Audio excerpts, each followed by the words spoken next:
Hi everyone, welcome back to the channel. Today we've got something really cool. This is a Gamo P900 IGT. And what does IGT stand for? Basically gas ram technology. So this is also available in a Springer version, but today we've got the gas ram version. This is pretty cool. So let's have a walk around this little pistol then. Alright, so what do you get when you buy this pistol? Well, it comes in a box. The box is pretty decent.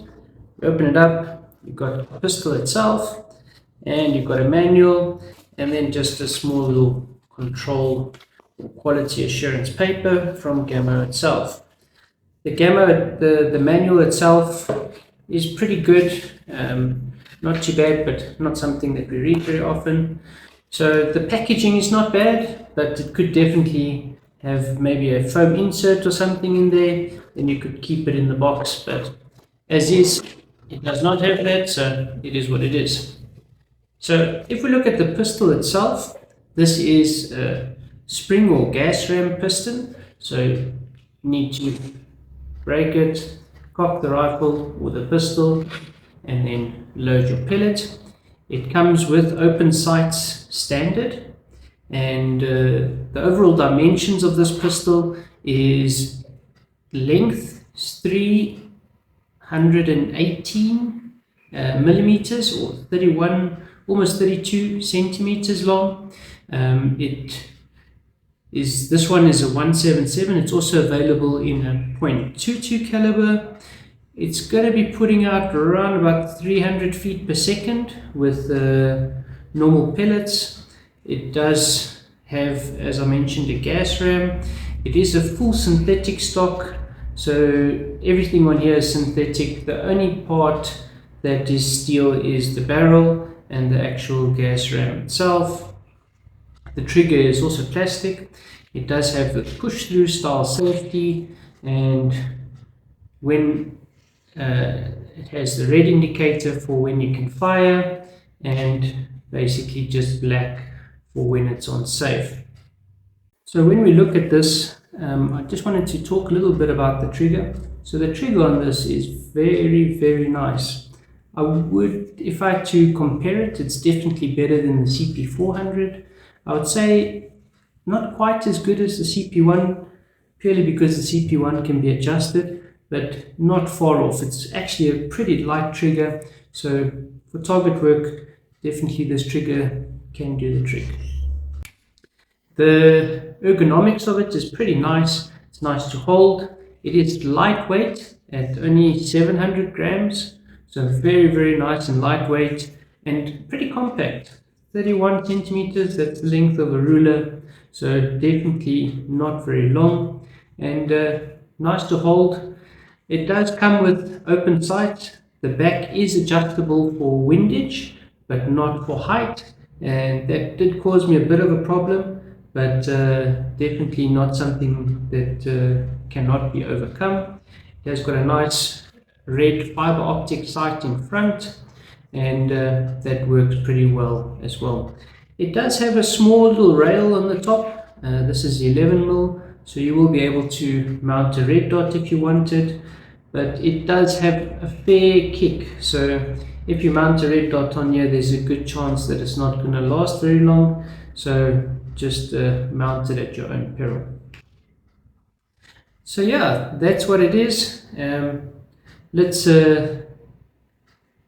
see how it does on the range. I'm going to be shooting it at 10 meters today, and from my testing it is fairly accurate, so let's see how it goes.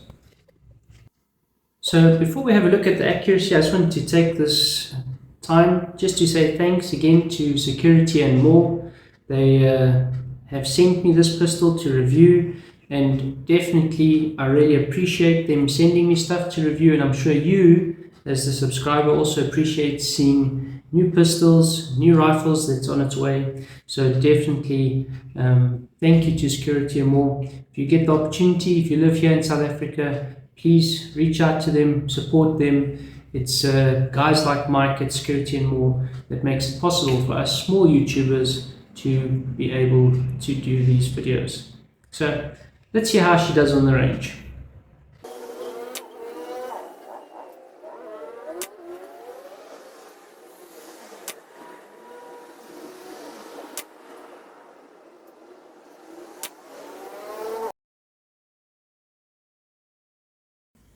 Alright, so as you could see in the accuracy testing, it didn't do too badly, probably just under a 2-inch group at 10 meters with open sights, me shooting.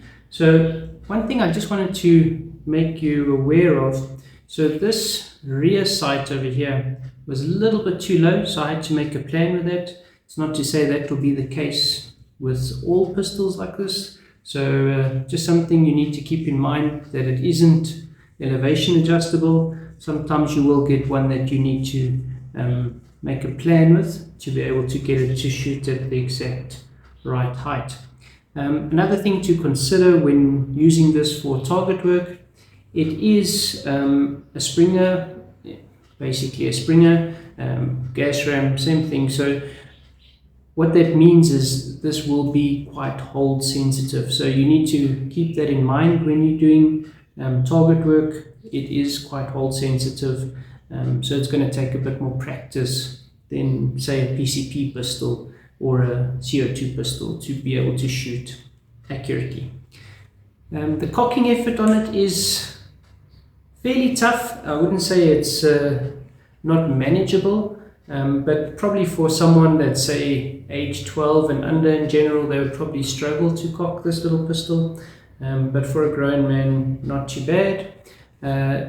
What is nice about this, however, is everything is here. You don't need to have CO2 cartridges. You don't need to have a pump or a compressor to pump it up. So everything is here.